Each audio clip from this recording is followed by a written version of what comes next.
True Oldies Channel 831, and on the phone with us now, we're honored to have with us Sheriff Rick Bradshaw, the Sheriff of Palm Beach County. And Sheriff and I have known each other for a number of years. It's good to have you this morning talking to us, Sheriff.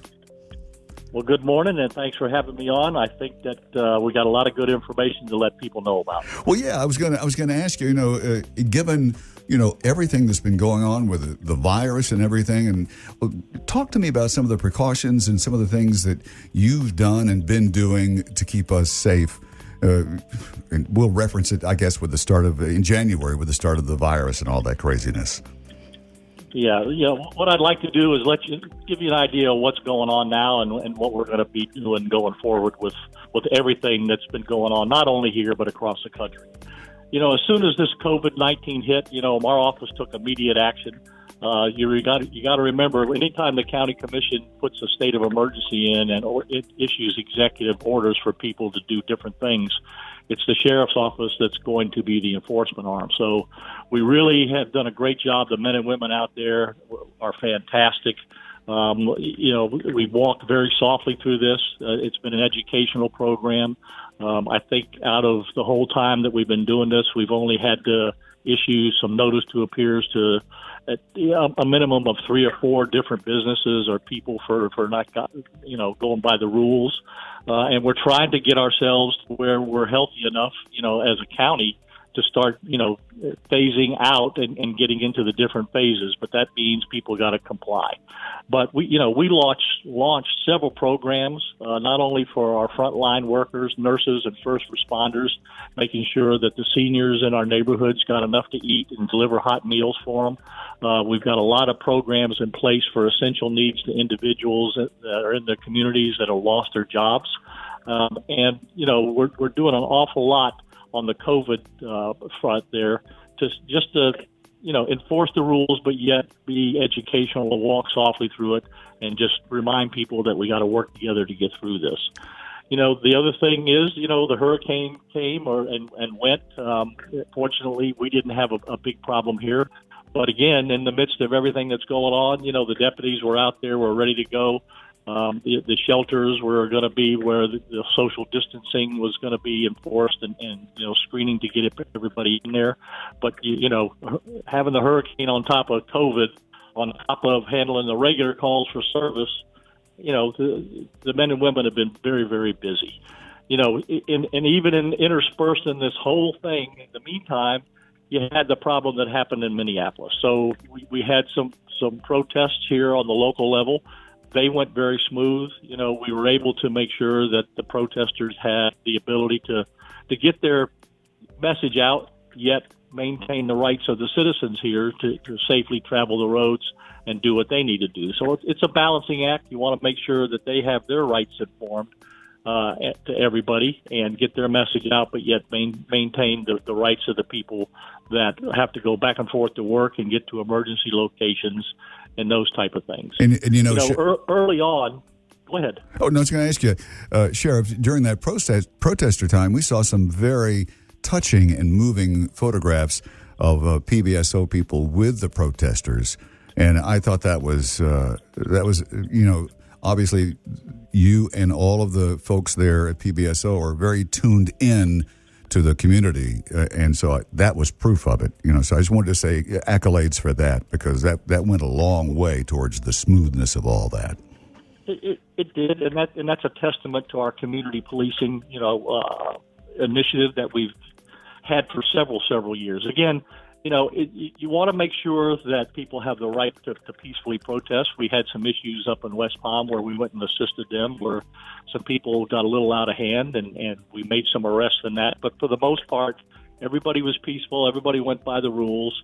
And, I think all in all, given the tensions that were involved here and the fact that everybody's on edge just from having to stay in the house and do what they have to do with COVID, things went relatively smooth. But the thing that happened in Minneapolis was horrible.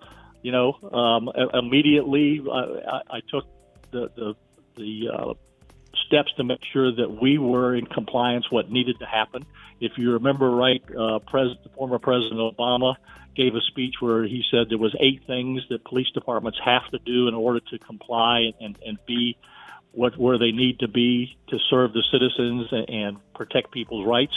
And years ago, I had implemented all 8 of those. They were already in place. And those reforms have dramatically reduced our altercations and, the conflicts that we had with individuals because of our de-escalation techniques that we use. But another important element in this whole thing, and because we've talked about this before, is what we do with mental health. We're the largest mental health provider in this county, just happens to be in the jail, which is no place for them to be. Because I have that mental health unit that was put into a place, about 6 years ago, we've been able to resolve a lot of violent situations into nonviolent and resolve them and treat people before they have to get to the jail. So that mental health initiative has been fantastic. Yeah, Sheriff, correct me if I'm wrong. You're the one who actually innovated that idea and put that in place. And then I guess sheriff departments all over the country have been sort of mirroring or copying what you've been doing to try to achieve the same success you've achieved. When stuff started happening, I think you were about 5-6 years ahead of the curve on that. So kudos to you and hats off to you for being futuristic in your thinking on that. Yeah, well, I was the only person in the United States that was asked to testify in front of the United States Senate on what we do with mental health and how we use that mental health unit to prevent people that are having mental health issues from having to be put in jail, and also stopping some violent situations that may eventually would have transpired into something that's bad. So we're very proud of what that's going to do. Hopefully in the next 4 years here, I'm going to try to double the size of that unit and do a lot of good things with it. Wonderful. The other thing that I'm really very proud of is the fact that we've helped this community out. Since I've been the sheriff, I've given back almost $10 million to this community. Wow. And given it back in ways that it doesn't cost the taxpayers money. I use law enforcement trust funds. Anytime I take money away from the bad guys, I give it back to the community. The Boys and Girls Club, after-school programs, the Anti-Defamation League, the Urban League to find jobs for people that can't get jobs, people that are coming out of prison, try to get them back into society, inner city programs. So that's money that the taxpayers didn't have to spend, but it's back into the community in meaningful ways. So, we're really, really proud of that. Well, you should be, because that's an innovative way to do that, and one that also relieves the taxpayers from that as well, while you're keeping the department moving forward in the 21st century at that level. That's outstanding. Kudos to you for that. So we're good then. We're moving in a positive direction as far as the county goes then. Yeah, we're in good shape, but the thing about it is we can always do better, and we're listening to the people that we serve out there. I started regional citizen advisory boards about 3 years ago, where because the county's so big, we do it on a regional basis. But this is where the commanders of the districts get together with citizens and talk and say, look, how's our service? What can we do better? What do you think that we need to do in your neighborhoods? One of the things that I learned early on, even when I was a police chief, about community policing is don't try to tell the community what they need. Use your ears instead of your mouth. Listen to what they want to have happen in their community. So these regional advisory boards have been really fantastic, and we're listening to the community to do better every single day. We're not going to be satisfied with what we're doing now. Well, to never be satisfied has to be one of the secrets to your success, because never being satisfied means you're constantly striving to do better and to be the best and to further that positivity. So I have a lot of respect for that. I really, really do. At a time when places in other parts of the country have been crazy, our county has been pretty steady, and I'm really grateful and proud of that too, by the way, Sheriff. Yeah. And one of the other things that I'm going to accomplish here, hopefully very soon, is to get body cameras on the deputies. We wanted them for a lot of years. It's been very expensive. It's $19 million for an agency size. So, the county and in talks with that, we're going to free up some money that is down the road in the half-cent sales tax, because that's our last piece of technology that we want. I support body cameras, have for a long time.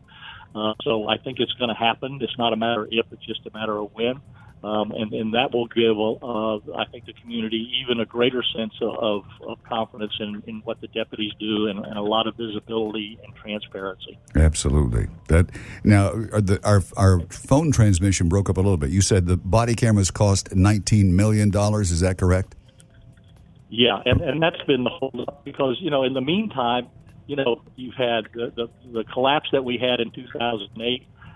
There's been a lot of work being done at the sheriff's office. We're now in the middle of renovating the sheriff's office. We had to move everybody out of the main building on Gun Club and get remote offices while they tear down, the infrastructure of the building there. Right. And we're going to use this opportunity to put the new servers in there. That's the biggest part of getting the camera. So we're on the right road and we're moving forward. Well, those servers, of course, mean all the automobiles that are out on patrol or whatever can have computer use on the highway. Is that a big part of that? Our computers, the servers are a max limit because you got to remember, involved in everything else is we're in charge of Homeland Security, which means we run the Fusion Center and real-time crime. So our servers are at max capacity. They can't handle anything else, and that's why we got to get new ones before we even start to put body cameras and redo the cameras in the cars. But that's going to be part of redoing the infrastructure. Gotcha. Wow. Some big things ahead, but there'll be some lofty goals. But once they're accomplished, wow, what a sense of accomplishment that you'll feel and the public will feel, and everybody will be a lot better off as a result of that from you taking the leadership role that you know how to do. Thank you so much, Sheriff. I appreciate that, by the way. Well, thank you very much. I think that we're headed in the right direction, and, our goal always is no matter what's going on, we're going to keep people safe out here. That's right. That's exactly right. Well, Sheriff Bradshaw, thank you so much for being here this morning. Appreciate it so much. It's voting season, and I guess early voting's going on right now, and the deadline for the primary is August 18th, so get out and vote. Sheriff Bradshaw, thank you so much for being here this morning. All right. Thank you for having me on, and thanks for getting the word out. Yes, sir.